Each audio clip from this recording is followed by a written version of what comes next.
What's going on? You know who it is. You know what it is. All right, you guys, peep game. So I'm just gonna tell you right now. Now, keep in mind, I asked Eddie Hearn about Virgil Ortiz and Boots Ennis.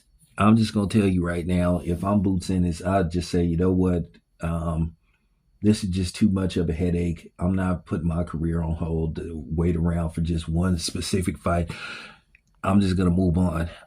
It appears that Virgil Ortiz versus Boots is not gonna happen anytime soon because basically it looked like Oscar doesn't want to make this fight. And it just looked like Oscar is going to basically be very precise in who he puts Virgil Ortiz in the ring with.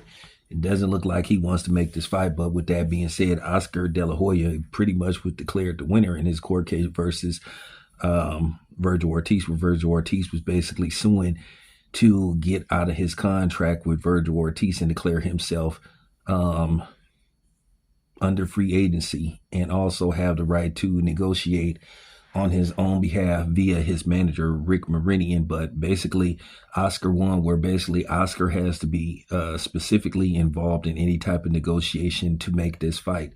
But the problem is, Oscar has been very hesitant and, trying to put this fight together. And I think Virgil Ortiz got a little frustrated because he felt like his reputation was starting to take a big hit, as it looked like that he didn't want to fight and that he was avoiding the fight. And, basically, his pride took over, which I understand that. Hey, you want to make the best fights possible. You want to fight the best guys out there.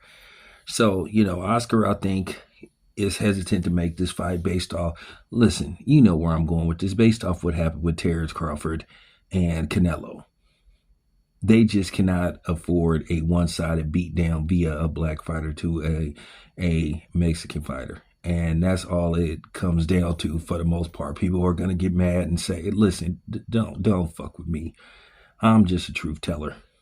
Okay, I may be a media member, but I'm not finna sit up here and lie to everybody and lie to my audience. Come on. That's specifically to me, that's indefinitely what it is.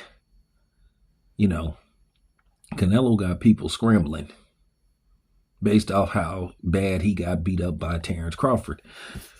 Now, Canelo is sitting around here now that Bud is retired, acting like he wants to run it back and all that stuff. I guarantee you, if Bud calls his bluff, Canelo will sign to fight somebody else and say, let's do it sometime. And listen,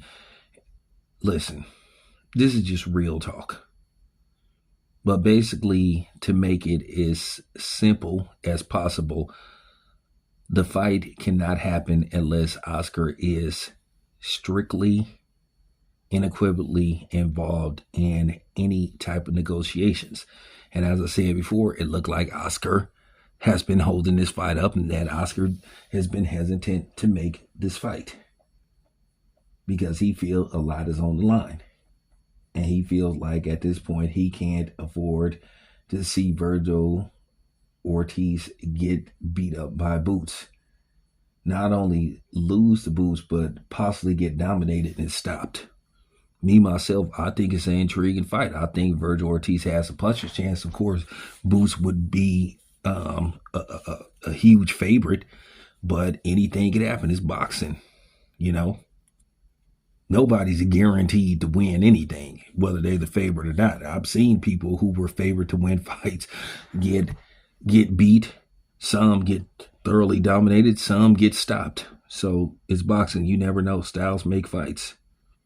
And it also come down to who wants it more. So, with that being said, that's basically what's going on. I don't want to go specifically and dive deep and read you, the fine print and the legal standpoints, because to be honest with you, some of y'all ain't gonna understand all of that. Neither am I, because at the end of the day, I'm not an attorney, but I'm basically simplifying it that the fight is not gonna happen unless Oscar wants this fight to happen.